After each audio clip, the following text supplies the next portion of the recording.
Matagal-tagal natin siya hindi nagamit eh. At matagal natin siya hindi napastart.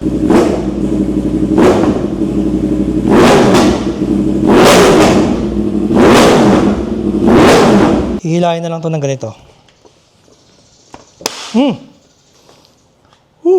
Nakakatakot. Pwede kami maskara. Ayan. Bumabalik yung alaala, memories ng R1 sa akin. Talaga.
Ito yung dalawang mahina kanina.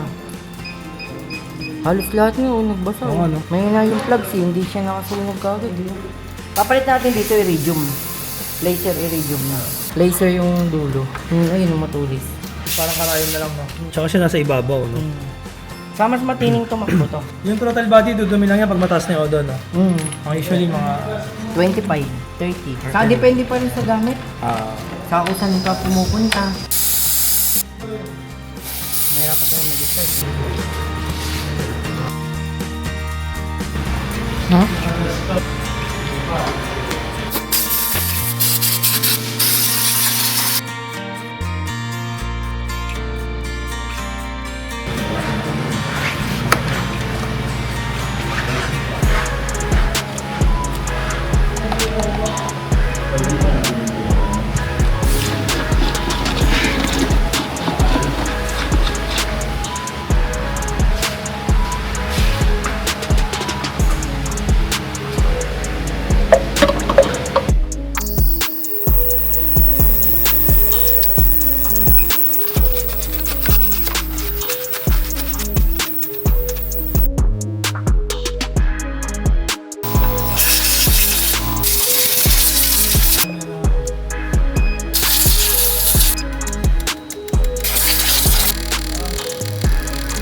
Ayan, leak test. Makita mo, pumapatak yung injector. Mali siya kanina eh.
Ganda to eh, no?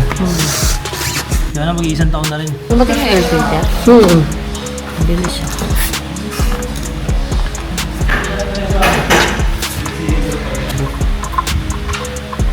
Ang loko talaga ng kanto. Yung M-Go. Best na.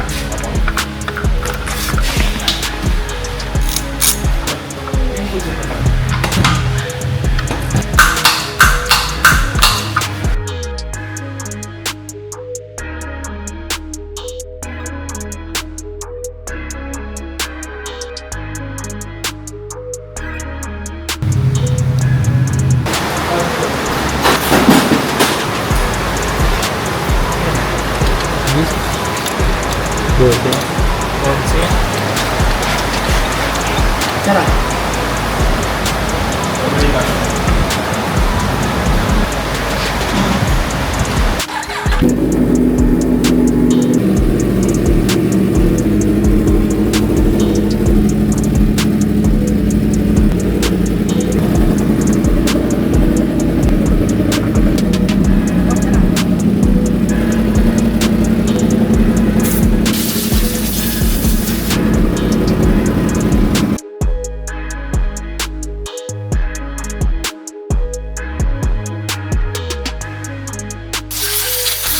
Check natin yung audio ni R1 WGP.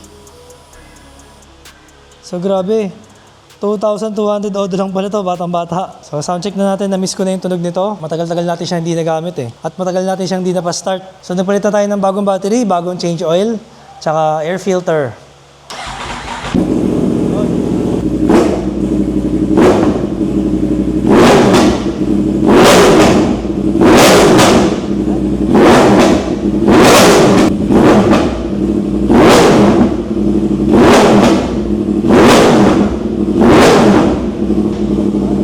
Ito na yung mga naipon natin na parts na ilalagay natin sa ating R1 WGP.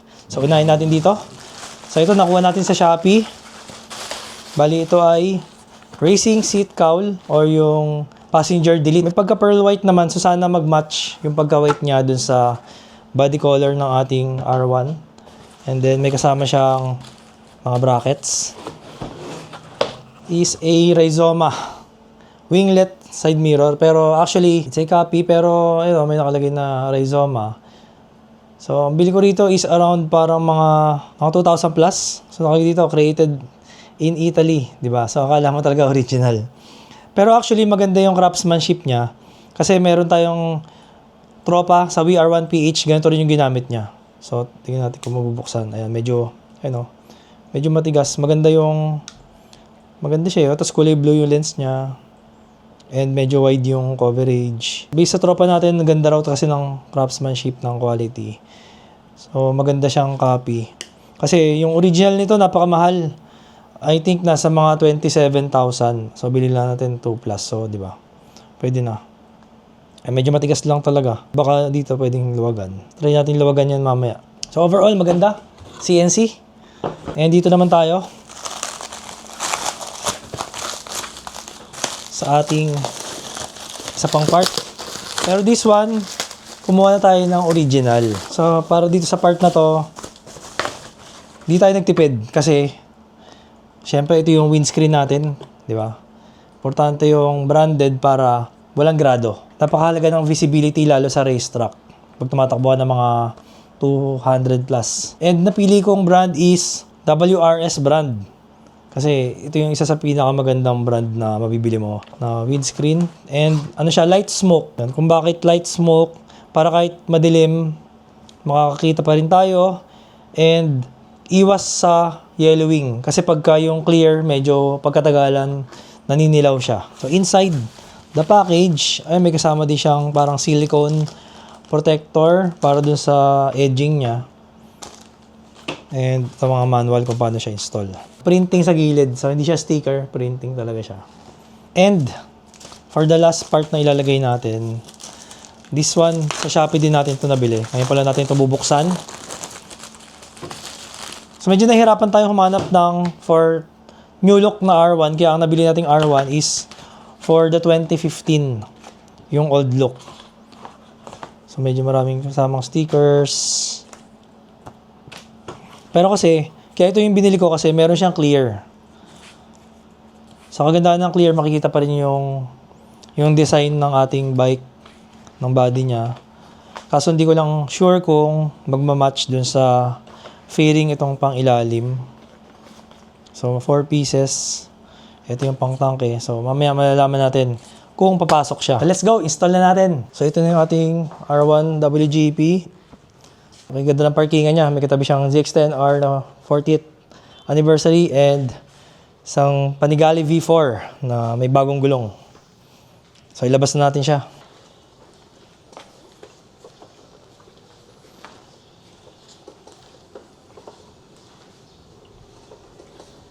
Yun.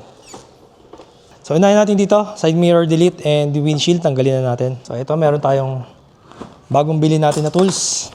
Ang brand nito is Blue Point. Based sa tropa natin na nagbebenta ng mga big bike parts, ito rin daw ang same tools na ginagamit ng isang sikat na Ducati mechanic.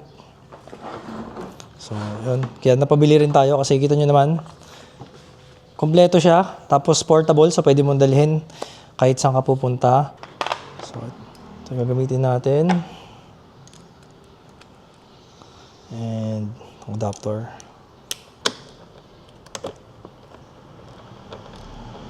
Di-balik tayo sa kanina. Ayan.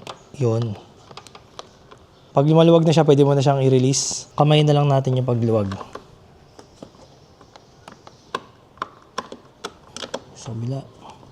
Dahil masikip kasi yung gagalaban dito, kaya mas maganda pa kung kakamayin. Kailangan natin tanggalin tong plastic na to. Gamit tayo ng 4mm.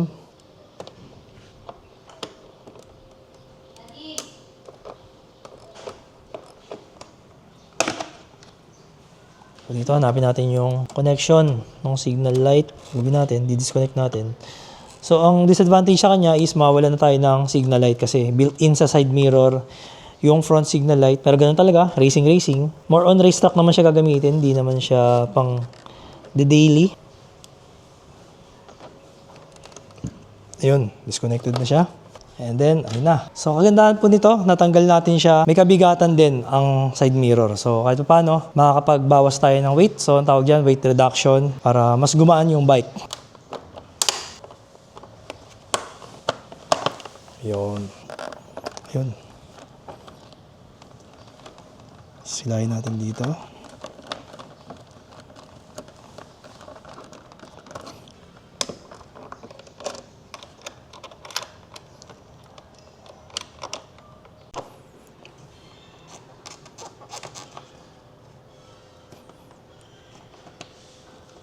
Yun. Ang bigat. Parang ano rin, tig 1 kilo na bawas. Star na Allen.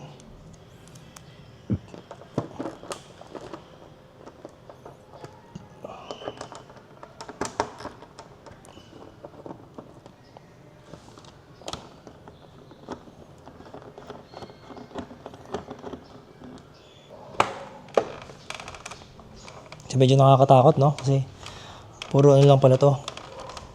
Oops! Ayun. Puro rubber lang. Nakakatakot. Malutong yung tunog. Pero lalo na tayo nabasag. Naglalak lang siya dito. Puro clips lang siya.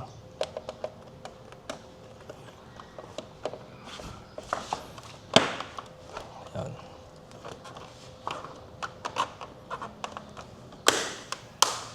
Alright.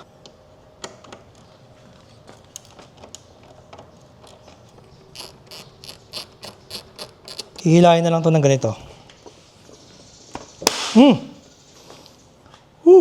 Nakakatakot. Yun.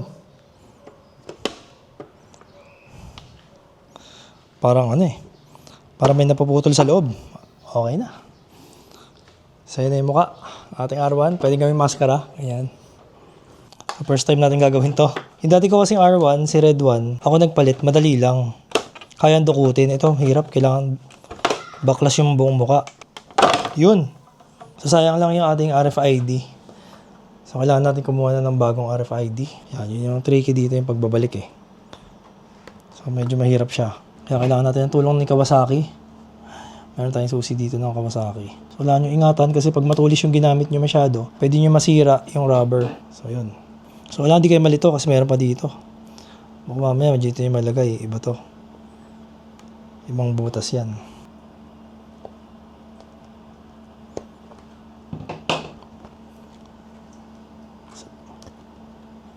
So, yun.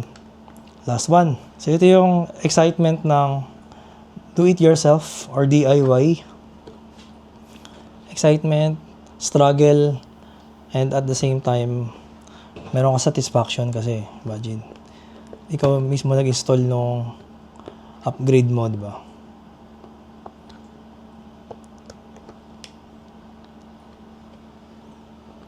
Mali mo, pag gumaling ka, pwede ka na magtayo ng sarili mo shop. Magkaroon ka pa ng trabaho o sideline. So, ayun na. Kabit na natin yung 4 na rubber grommets. So, ngayon, ilalagay na natin siya dito. Maganda rin nakatanggal tong front fairing niya para malagay natin na maayos. Kasi pag dudukutin lang, pwedeng magkabali-bali yung mga clips. Dito makikita natin talaga mismo na perfectly aligned ang ating windscreen. So, ganoon lang pala. Kadali. So, kailangan mamaya na higpitan. Sabay-sabay na lang higpitan. So, ito po, hindi natin pwedeng masyado siyang higpitan ng todo kasi pwede masira yung windscreen or yung rubber damper niya. So, parang ano siya, anti-vibration. So, siguro hand tighten na lang natin siya. Huwag natin gamitan ng ratchet kasi masama yung sobrang higpit sa kanya. Yun. Dito medyo exposed tayo kasi yung stock pala meron siya rito smoke part para matakpan yung internals dito. So dito medyo kita. So dapat nilinis muna natin. Pero nauusi ako sa kanya kasi nakikita yung dumi. So linisin muna natin. Kita pala siya eh. So ayan na, nalinisan natin siya. Kasi makikita pala pag nailagay ito. So kahit sumilip, okay na. Presentable na yung loob. Malinis na.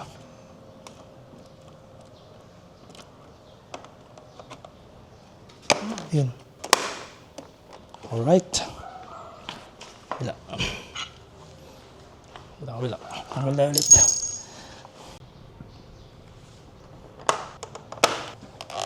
Yun. So, pagkalikot ng big bike, kailangan lakasan lang ng loob. So, kailangan alalay lang yung torque at baka masobrahan. Kasi plastic lang yan, baka mabasag. And nag-order nga pala tayo nito, clip-on na riser para maitaas ng konti yung handlebar para hindi tayo masyadong mangawit. Tsaka mas nakabuka siya. Mas masarap mag-ride. So, abangan nyo yung build natin dun sa clip-on na in-order natin. Pero, galing pa siya US, so mga 3 weeks to arrive. Yan. So, pag matigas, huwag nyo pilitin kasi may possibility na mali ang butas or mali ang angulo. Malilost thread yan pagka ganun. Kailangan smooth lang yung pagpasok niya.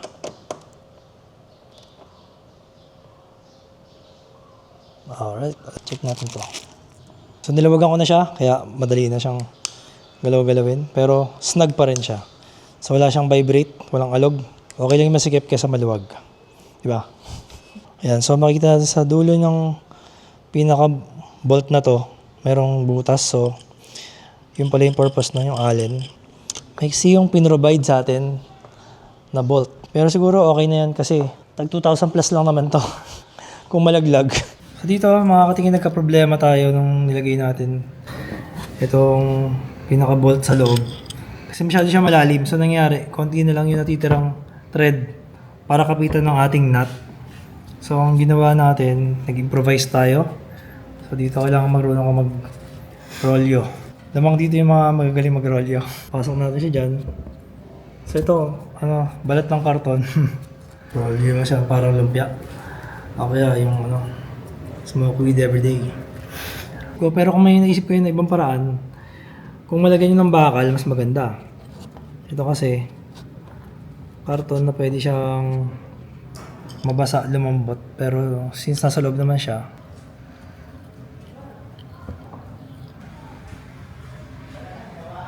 so pinaka na lang siya, filler. Kumbaga filler.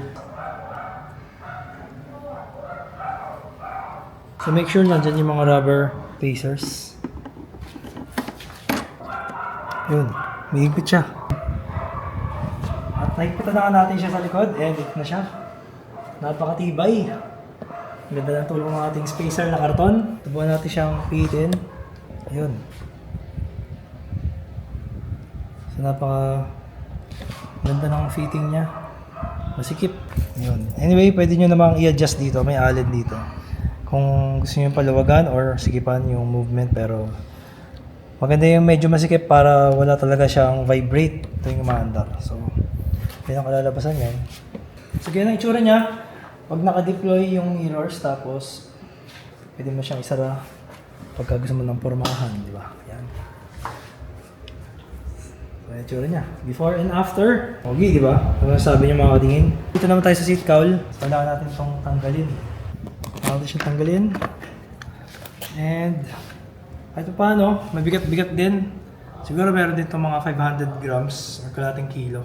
Kasi may mga bakal pa siya. So, another weight reduction. Ayun. Ayan, pag ganyan siya. Alright. So, grabe. Bumabalik yung alaala, memories ng R1 sa akin. Talaga. Grabe. Talagang ito favorite ko na sport bike sa lahat. Ang tanging ayoko lang sa kanya yung mataas na seat height. Pero ang sarap ng suspension ng Ollins, para ako lumulutang. Hindi ko ramdam yung mga lubak. Sobrang comfy. Kahit na racing suspension nakalagay sa kanya, comfortable pa rin.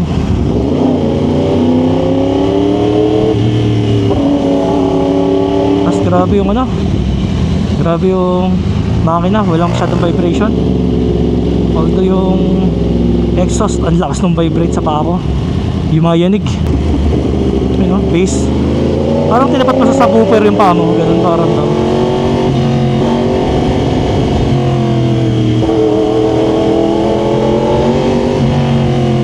Ay. Kaya kailangan chill lang. Marami pwede mangyari sa city. Nilagay ko sa B-mode pero ang lakas pa rin. Grabe tong B-mode. Grabe tong R1. Lakas pa rin ng B-mode. Sabi ko kasi matagal tayo nag 4R. Kaya kailangan hinay-hinay lang. Tagal natin din nakapag superbike sa city. Although sa racetrack nakahiram tayo ng Panigale V4S. Tsaka Street Fighter V4S. Tsaka kaya yung power naman kaya naman sa racetrack, pero iba sa city kasi syempre mas nakaka-nervyos. Sarap din na itong Bilmola, sarap sa ulo. Grabe taas one foot lang, di ko naabot siya ng dalawang paa. So yung clutch niya naman, di naman masyadong matigas.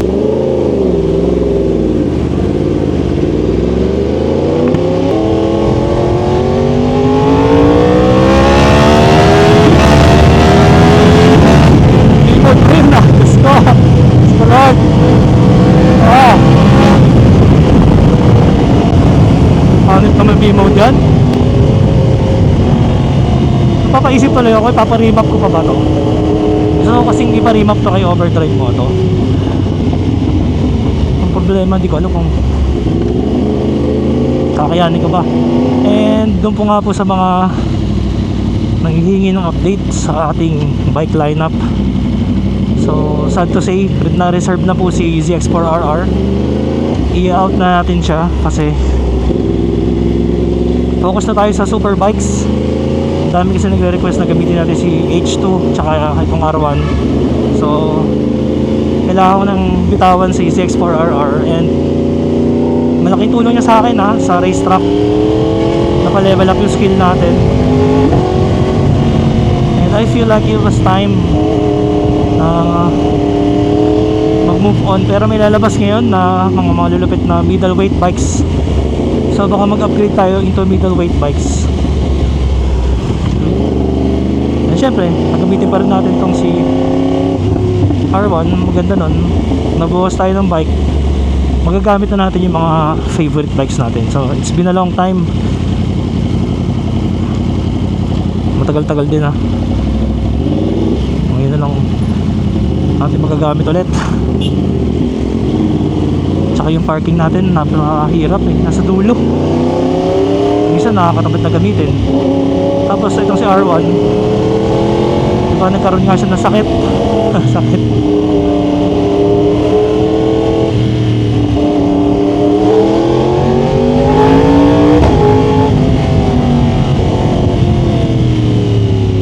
Pag di nagagamit yung motor, mas masama. So nangyari, yung injector niya nagbara. Ilang months ko pa siyang hindi nagamit? I think mga 8 to 10 months na hindi nagamit. Kaya kailangan pag may big bike ka, gamitin mo. Kahit mga twice a month man lang sana.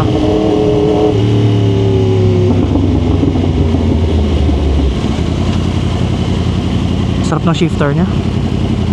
Iba yung shifter. Iba. Malayo kay 4RR. Sobrang snappy.